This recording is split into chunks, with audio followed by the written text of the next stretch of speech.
자, 오늘부터는 이제 가정의 달을 맞이해서 시편의 말씀을 나누려고 합니다. 그 가운데에서도 시편 120편에서 134편까지 15편의 말씀을 중심으로 순례자의 노래란 그런 제목을 가지고 여러분들과 함께 살펴보려고 합니다. 여러분, 우리가 잘 알다시피 시편은 시이기도 하고 노래이기도 하고 그렇죠? 기도이기도 한 그런 말씀이죠. 시편을 이렇게 생각하다가 어떻게 한마디로 요약할 수 있을까 이렇게 고민하는 중에 기억에 남는 인상 깊은 내용이 있습니다. 여러분들께 좀 소개를 하면 참 좋을 것 같아요. 우리의 기도가 천상의 노래가 되어라는 책을 보면 이 저자는 우메코 마스모토라는 한 여선생님을 소개합니다. 이분은 일본 삿포로 외곽 지역에 위치한 작은 기독교 고등학교에서 서예를 가르치던 그런 선생님이셨어요. 왜소한 체구의 이 선생님은 학생들을 늘 천사의 마음으로 가르쳐주고 대했던 그런 선생님. 그래서 이 선생님을 만나는 학생들마다 위로를 받고 힘을 얻고 그렇게 학교를 잘 졸업하게 되었던 그런 열매들이 많았습니다. 이분이 100세가 되던 해에 많은 제자들이 이 선생님을 축하하기 위해 한자리에 모였습니다. 그곳에 동참했던 한 기자가 이 우메코 마스모토 외소한 이 선생님에게 이렇게 묻습니다. 선생님, 100년이면 참으로 긴 세월인데 지나간 삶을 글로 표현한다면 어떻게 표현해 주시겠습니까? 창밖을 물끄러미 바라보던 이 선생님이 흐트러지지 않는 자세로 붓을 들더니 화선지를 이렇게 가져다가 그 위에 세 글자를 적습니다. 바로 그 글자가 여기 앞에 보이는 세자의 한문이에요. 이 한문은 첫 번째 자는 풍입니다. 바람풍. 두 번째는 도입니다. 길도. 세 번째는 기도기입니다. 바람, 길도, 그리고 기도. 바람, 길, 기도 이런 뜻이죠. 무슨 말이겠어요? 바람 맞은 인생길을 기도하며 걸어왔습니다. 이런 의미였어요. 100년은 참 고되고 험한 길이기도 했고 온갖 비바람을 맞아야 하는 그런 길이었지만 그러나 그 길을 어떻게 걸어왔다고요? 기도하며 걸어왔습니다. 이런 고백이었습니다. 이보다 정말 더 시편을 잘 설명할 수 있을까? 그래서 이 저자는 시편을 이렇게 요약을 합니다. 바람 부는 인생길을 기도하며 걸어갔던 사람들이 드린 기도와 찬양이 시편이다. 그랬어요. 저는 이 표현이 너무나 마음에 와닿았어요. 시편의 그 긴 150편이라는 삶을 보면 정말 이 딱 표현하고 맞는 것 같아요. 바람을 맞는 인생길이 걸어오는 기도와 노래와 찬송으로 지어진 말씀. 여러분, 시편을 읽다 보면 다양한 삶의 정황을 만납니다. 시편은요, 온갖 인생의 삶을 다 우리에게 보여주고 있어요. 그래서 거기에는 탄식도 있고요. 한 17가지 정도로 장르를 얘기하는데 탄식, 비탄이죠. 아픔, 고난을 겪으면서 노래한 시도 있고 또 감사하는 시도 있고 찬송하는 시도 있고 과거에 행하신 하나님의 일을 돌아보며 회상하는 시도 있고 지혜, 하나님 안에 있는 지혜를 노래하는 시도 있고 그리고 하나님만이 우리 인생의 왕이었다고 고백하는 제왕시도 있습니다. 이렇게 시편 안에는 우리의 모든 전 영역의 삶을 그대로 보여주고 있는 것이죠. 굴곡진 인생의 길목에서 울려 퍼지는 순례자들이 드린 기도와 감사와 찬양, 이것이 바로 시편의 이 삶에 녹아져 있는 것입니다. 여러분, 그런 점에서 우리가 함께 나누고자 하는 이 120편에서 134편까지의 15편의 말씀을 보면요, 그 시편, 이 성경 이렇게 말씀 위에 작은 글씨로 표제가 나와 있는데 성전에 올라가는 노래라 이렇게 써 있습니다. 자, 이 15편의 말씀은 다 성전에 올라가는 노래라 라는 주제하에 기록된 그런 시예요. 이스라엘 백성들이 하나님께 예배드리기 위해서 예루살렘 성전으로 올라가며 드린 노래라는 그런 말씀입니다. 그래서 여러분, 이 시편의 저자들도 보면 그 시기가 굉장히 폭넓어요. 자, 예를 들면요, 다윗이 지은 시가 있어요. 122편, 124편, 131편, 133편. 그런가 하면 솔로몬이 지은 시가 있어요. 127편입니다. 또 바벨론 포로 시기에 지은 시도 있어요. 126편. 그리고 그 밖에 한 10편 정도는요, 이 포로에서 돌아온 이후에 각자의 처소에 정착한 그 백성들이 지은 시가 이제 담겨져 있는 것입니다. 자, 이로 보건대 성전에 올라가는 노래를 이렇게 한마디로 정의할 수가 있을 것 같습니다.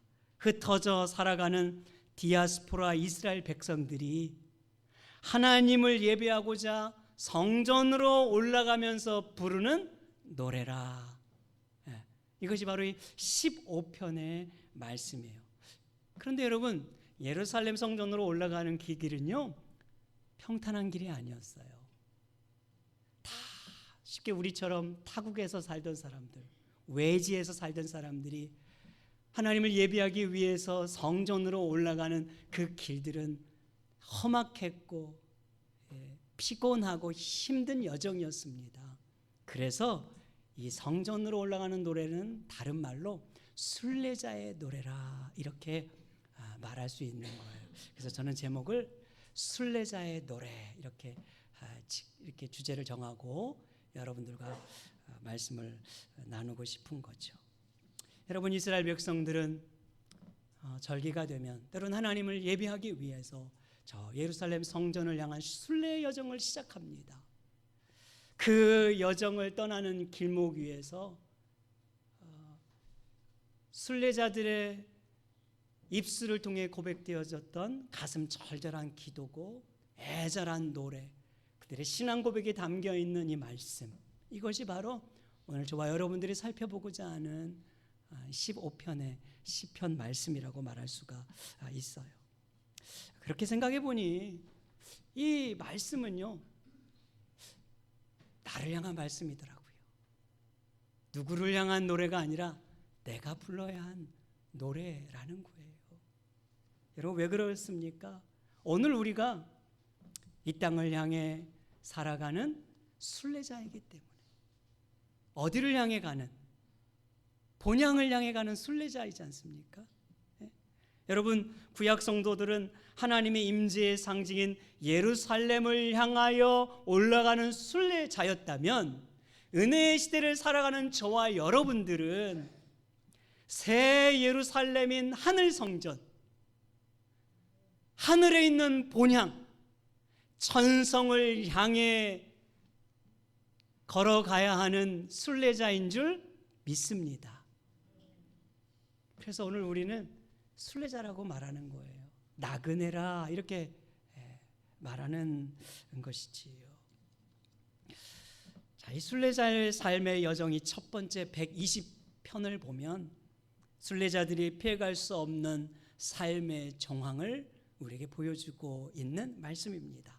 자, 오늘 본문을 보면 지금 시인이 어디에 있는지를 독특한 이 지역적 묘사를 통해서 우리에게 말해주고 있는데요. 여러분, 5절 말씀해 보면 이렇게 기록합니다. 메색에 머물며 게달의 장막 중에 머무는 것이 내게 화로다 이렇게 말했어요.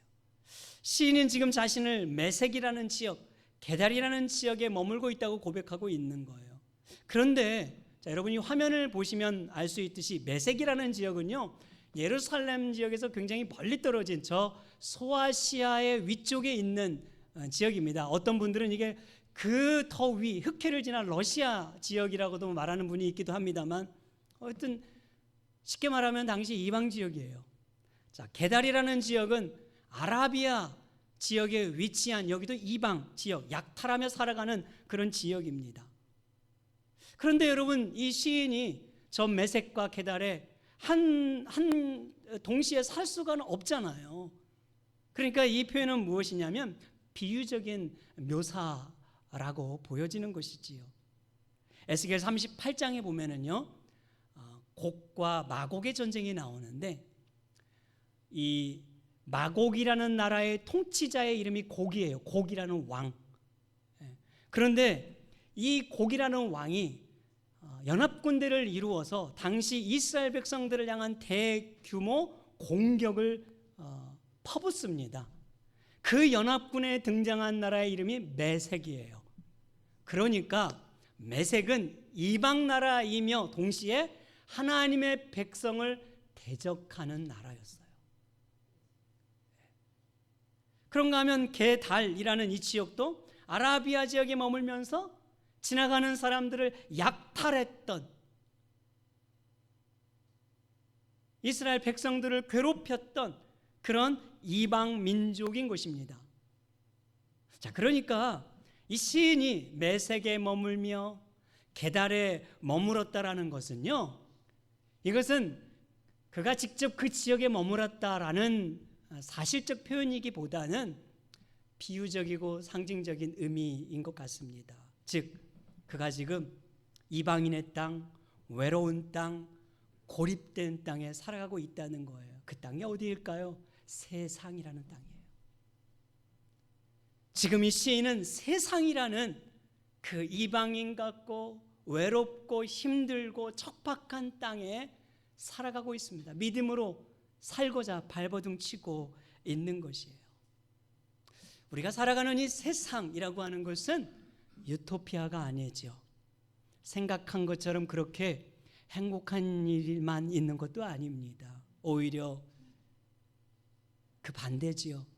여러분, 이민자의 삶 하나만 생각해 보십시오. 여러분이 살아왔던 이 LA에서의 20년, 30년, 40년의 발자취를 한번 돌아보십시오. 얼마나 고된 시간이고 얼마나 피곤했으며 얼마나 치열한 인생의 여정이었습니까? 그것을 고백하고 있는 거죠. 믿음의 사람이 살아가는 이 세상이라는 공간은요, 그렇게 호락호락하지 않는 곳이라 그 말이죠.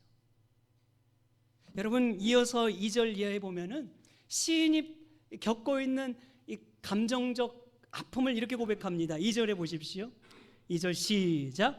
여호와여, 거짓된 입술과 속이는 혀에서 내 생명을 건져 주소서. 아멘. 여기 보면 거짓된 입술로부터 나를 건지소서 이렇게 고백하잖아요. 자, 거짓된 입술이라는 건 뭐냐면 이런 거예요. 처음에 만났는데 호감을 주고 웃으면서 친절을 베풀다가 자기의 이익을 위해서는 과감하게 등을 돌리는 사람이죠. 그 얘기예요. 우리 속담에 믿는 도끼에 발등 찍힌다, 이런 속담이 있잖아요.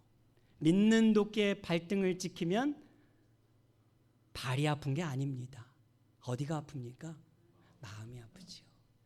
그 상처는 깊습니다. 배신감이란 이루 말할 수가 없어요.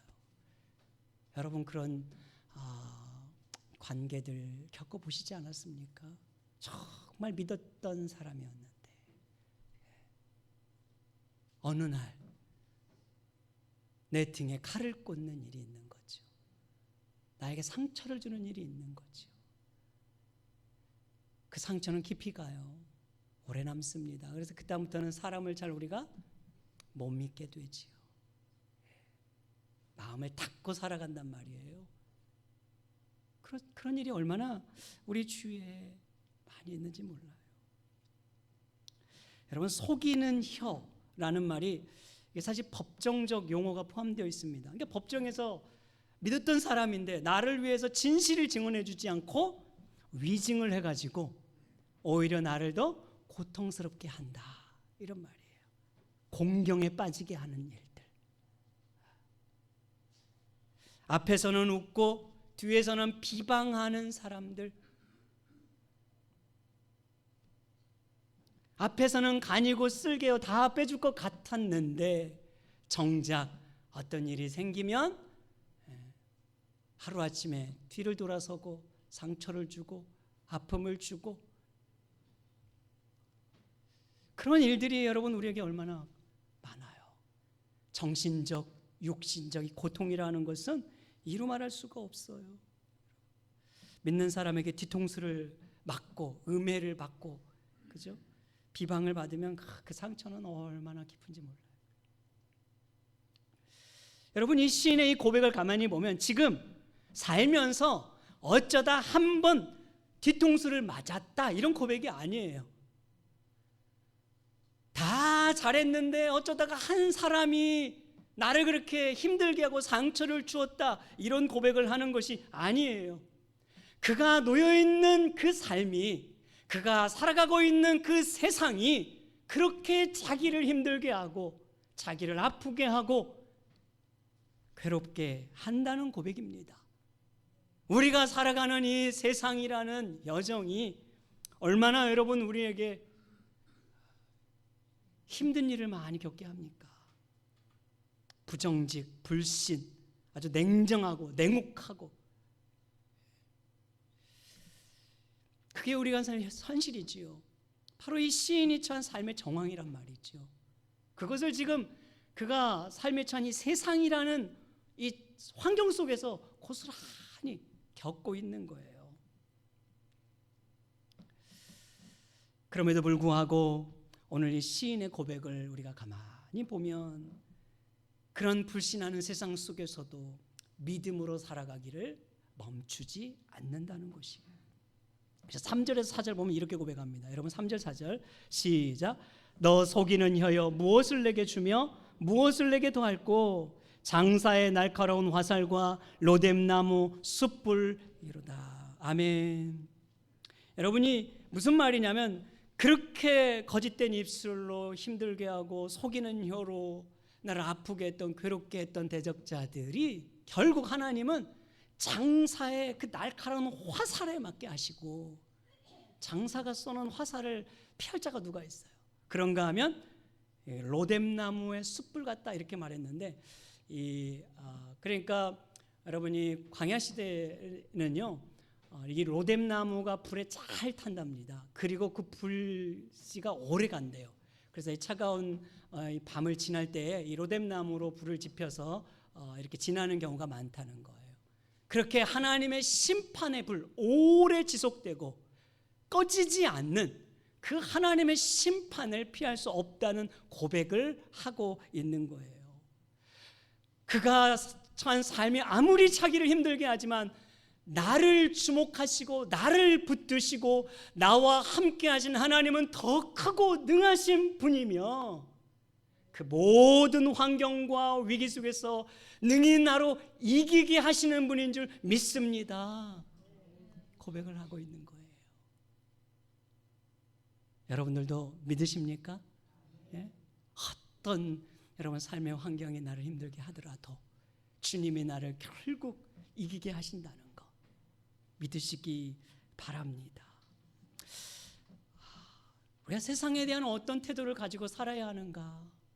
사실 여러분 우리가 신앙생활을 하다 보면 신앙의 회의가 올 때가 언제냐면 내가 알고 있는 믿음과 세상이 너무 괴리감이 들 때지요. 교회 안에서는 너무나 다 좋아요. 은혜롭고 말씀도 참 우리 목사님 은혜롭게 하는 것 같고 말씀 한마디 한마디가 참 좋고 뭔가 이제는 내가 다 할 수 있을 것 같은데 참 교회 문을 딱 열고 나가는 저 세상에 발걸음을 딛는 순간 현실은 너무나 다른 거예요. 너무나 달라요. 내 생각과 내 믿음과 너무나 달라요. 내가 붙들고 있는 말씀과 세상은 너무나 이질감이 느끼는 거죠.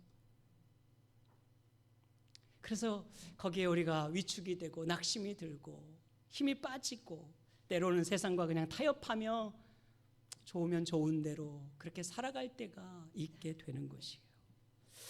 여러분, 신자는 이 세상을 살아가는데 어떻게 살아가야 되는가?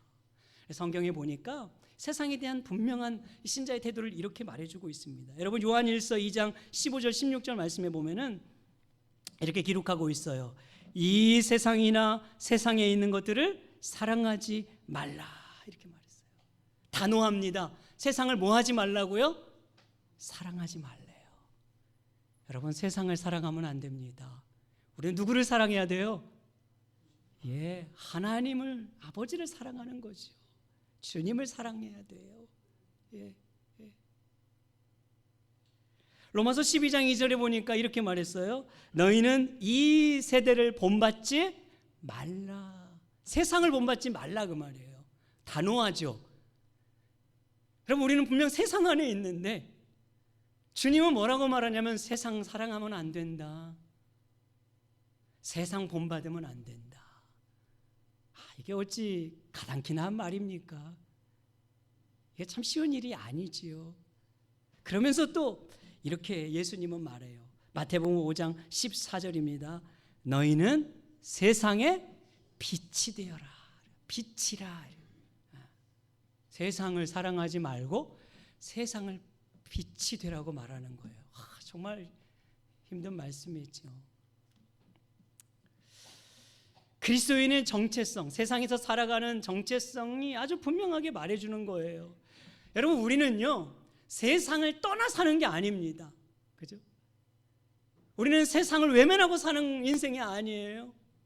세상을 거부하고 사는 인생도 아닙니다. 우리는 세상 속에 살아야 하고 세상 안에서 살아야 해요. 그런데 그 속에서 세상을 사랑하는 것보다 주님을 더 사랑하고 세상을 향하여 빛이 되는 삶을 살아야 하는 것, 이것이 여러분, 오늘 저와 여러분들이 살아야 될 삶의 모습인 줄 믿습니다. 다름으로 살라는 얘기지요. 다름으로. 여러분, 하나님께서 이 이유 때문에, 목적 때문에 교회를 저 산속에 세워두지 않고 이 도심 깊은 곳에 세워주신 것입니다. 그래서 하나님께서 우리 머무는 교회를 이 LA 피코길 위에 세워주신 줄 믿습니다. 세상에 빛이 되라고, 다름으로, 구별됨으로 하나님 사랑을 보여주라고. 그렇다면 우리가 어떻게 하면 이 세상에 속하지 않고 세상의 빛을 비추는 순례자가 될 수 있을까? 그리고 두 가지 우리 적용점을 생각해 봤으면 좋겠어요. 자, 첫 번째는요, 삶의 자리로 보내신 하나님을 신뢰하는 것입니다. 우리를 이 세상에 지금 이 자리로 보내신 하나님을 신뢰하는 거예요. 우리 1절 말씀 보십시오. 내가 환난 중에 여호와께 부르짖었더니 내게 응답하였도다. 그리고 2절에서는 여호와여 내 생명을 건져주소서, 이렇게 고백하고 있습니다. 시인은 한 가지 분명한 확신이 있습니다. 어떤 확신이냐면 하나님이 그를 지금 세상 속에 보내셨다는 확신입니다. 지금의 삶의 자리로 보내셨다는 확신이에요. 그래서 그 세상은 비록 괴롭고 힘들고 거칠고 빡빡한 인생이지만 그 인생 속에서 그가 가장 먼저 찾는 분이 누구라고 말하는 거예요? 여호와 하나님이라고. 그래서 여호와 하나님, 그가 환난을 만날 때 가장 먼저 향하는 자리는 여호와 하나님 앞으로 올라가는 것인 줄 믿습니다. 그 하나님께 나와 기도하고 부르짖었더니 하나님이 응답해 주셨다.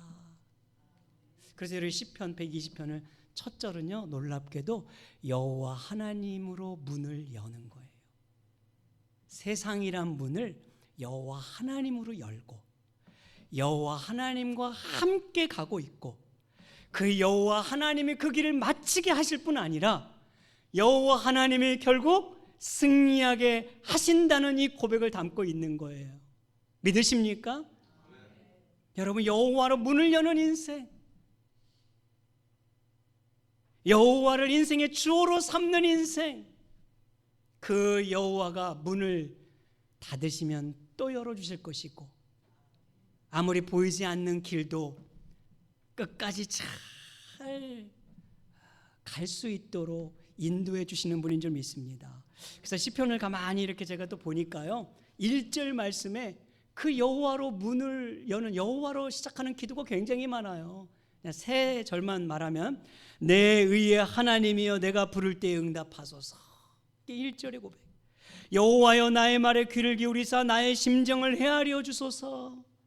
또한 하나님이여 나의 부르짖음을 들으시며 내 기도에 유의하소서. 이렇게 여호와로 자기의 처한 삶의 상황과 문제를 돌파하는 모습이 있다는 말이죠. 사랑하는 여러분, 우리가 이해할 수 없는 일들은 참 많아요, 살면서. 그런데 분명한 한 가지 확실한 건 뭐냐면 하나님이 지금 이 자리로 부르셨음을 믿는 것입니다. 여러분, 우리가 이 힘들게 왜 LA까지 와가지고 살고 있습니까? 한국에서 살면 더 편할 걸. 타국에까지 와가지고 굳이 이 이민자 생활을 하고 있는 이유가 무엇입니까? 저도 초기에는 몇 번이고 돌아가야 되나 생각했던 적이 참 많은데, 그런데 여러분, 우리가 잊지 말아야 할 건 뭐냐면 하나님께서 오늘 저와 여러분들을 이곳으로 보내셨음을 믿는 것입니다. 하나님의 뜻과 계획이 있어서 이 자리로 보내심을 믿는 것입니다. 우리의 인생의 문을 여시는 분이 여호와라면 그 길을 인도하시고 닫는 분도 여호와심을 믿는 것입니다. 여러분, 그럴 때 우리가 하나님을 신뢰할 수 있는 거예요. 환난이 오면 기도의 자리로 가고, 기도의 자리로 가면 결국 응답해 주시며 찬송하게 하시는 하나님을 경험하게 하시는 것입니다. 여러분, 시편의 고백을 보면 다 환난 중에 기록된 말씀이에요. 병탄할 때, 근심 걱정 없을 때 기록한 것은 몇 개 없어요. 다 고달픈 인생 속에서 고백합니다. 앞이 보이지 않을 때, 절박할 때, 괴로울 때, 그런 상황 속에 있을 때 하나님께 나아가겠고, 그 하나님께 기도하더니 하나님이 결국 찬송이 되게 하시더라. 이것이에요. 인생의 세찬 비바람을 맞는 순례자의 길목이 있지만 저와 여러분들이 그 자리에서 하나님을 신뢰할 수 있다면, 기도의 자리로 나아갈 수 있다면 하나님은 결국 찬송이 되게 하실 것입니다. 두 번째로, 여러분, 우리가 세상에 속하지 않고 빛을 비추는 순례자가 되는 길은요, 샬롬을 전하는 삶이 되는 거예요. 자, 오늘 6절 7절 말씀 같이 한번 읽죠. 시작. 내가 화평을 미워하는 자들과 함께 오래 거주하였도다. 나는 화평을 원할지라도 내가 말할 때 그들은 싸우려 하는도다. 아멘. 여기 보시면 보세요. 이 세상이라는 것은, 우리가 사는 삶은 화평을 미워하는 사람들이 참 많아요. 이 시인은 화평을 원하잖아요. 어떻게든 화평을 주고 싶고 전하고 싶은데 주위에 있는 사람들이 가만두지 않아요. 화평을 싫어해요. 싸우려 해요. 그런 고백이잖아요. 그럼에도 불구하고 이 시인은 지금 화평을 뭐 한다고요? 원한다 이 말이에요. 화평이 바로 샬롬입니다. 샬롬. 제가 이전에 대학교 다닐 때 선교단체에서 훈련을 받았는데 그 인사법이 뭐냐면 샬롬이어서 샬롬.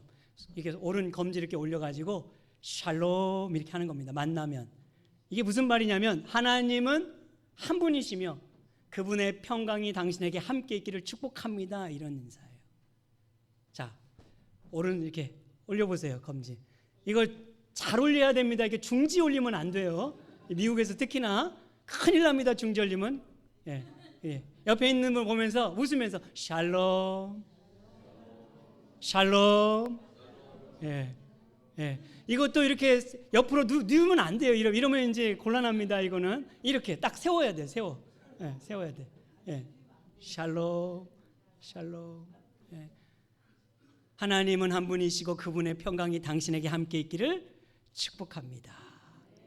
여러분 믿으십니까? 예. 여러분, 샬롬은 단절된 하나님과의 관계에서 회복되지요.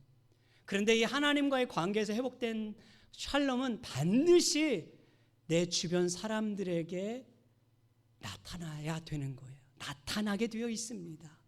그게 샬롬이에요. 그래서 이 샬롬의 전제는 불협화음, 갈등, 시끄러움이 있어야 샬롬이 나타나는 거예요. 샬롬이. 그죠? 사랑하는 여러분, 오늘 저와 여러분들이 샬롬의 사람인 줄 믿으시기 바랍니다. 우리 샬롬의 사람이에요. 그리고 영어에서도 I am a man of peace. 샬롬의 사람이다. 샬롬의 사람. 평화의 사람이다. 여러분, 우리는 평안을 전하는 사람이지만 저 세상은 믿지 않는 사람은 어떤 사람들이라고요? 평안을 깨고자 하나요? 미워한대잖아요. 그들은 그냥 만나면 어떻게든 싸우려고 해요. 막 사람을 만나도 경계심을 갖고요. 믿지도 못합니다. 말을 해도. 그리고 작은 일에 잘 참지도 못해요. 마음 안 들면 막 눈에 불을 뜨고 막 레이저 광선을 쏘고 사람을 위축시키고 화를 내고 혈기를 부린단 말이죠. 왜? 그들은 샬롬을 미워하는 자고 샬롬을 깨고 자기가 원하는 대로 이루려고 하는 사람들이니까. 왜 그들은 여러분에게 샬롬을 전하지 못할까요? 그들은 하나님의 샬롬을 알지 못하기 때문에 그런 거예요. 예수 안에 있는 진정한 평안을 알지 못하기 때문에 그런 거예요. 자기가 최고인 줄 알기 때문에. 그런데 예수 믿는 우리는 하나님의 샬롬을 믿는 자인 줄 믿습니다. 예수님의 평강을 누리고 있는 자인 줄 믿습니다. 그러니까 우리는 어떤 사람이 돼야 돼요? 그 샬롬을 전하는 삶이 되는 거예요. 어디에 어떤 사람을 만나더라도 샬롬을 전해주고 화평을 전하고 평강을 보여줄 수 있는 삶. 사랑하는 여러분, 가정의 달을 맞이해서 여러분 만나는 주변 사람들, 가정 안에서 또 남편과 아내 사이에, 자녀들과의 관계에서, 교회 성도들과의 교우 사이에서 샬롬을 향기낼 수 있는 저와 여러분 되기를 우리 구주 예수님의 이름으로 축복합니다.